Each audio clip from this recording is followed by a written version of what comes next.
Alright, this one from Chipinge Massive in outside we do more than the China side. See me? Illegal squatting in Mzanzi side. Elichuku. Tabakura mazino bowa zino kwaza bachoza pali kunuwa sepa fira mukido. Tabakura mazino bowa zino maksa mazimba kwengwa sembwa tata ze iko. Una fidelity. Ajafana nitira. Proti yako ini. Ajafana nitira. JMPD. Ajafana nitira. ZDCC. Usafana nitira.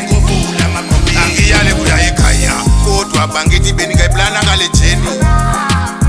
Yesingi foreigner. Shokumeswa. Kodwa bengiti sima Afrikeni. Kuwomile ziphuma khona oleleni mina ngizohamba ngojoni vajamarasha vabobota mazimba muzvipatara vawandisa kuzvarisa dudula kukukura vachiluta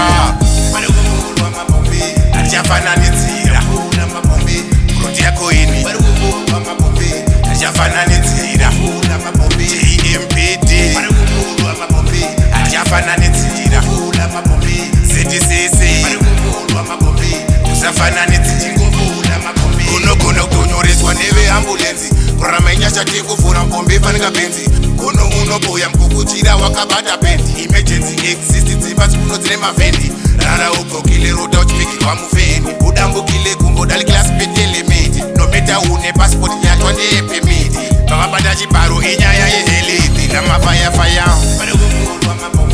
achafananidzira proti yako ini achafananidzira JMPD achafananidzira ZDCC usafananidzira angiyale kuya ekhaya kodwa bangiti benika iplana ngale jeni yesingi foreigner shokumeswa kodwa bengiti sima Afrikeni kuwomile ziphuma khona oleleni mina ngizohamba ngojoni vajamarasha vabobota mazimba muzvipatara vawandisa kuzvarisa dudula kukukura vachiluta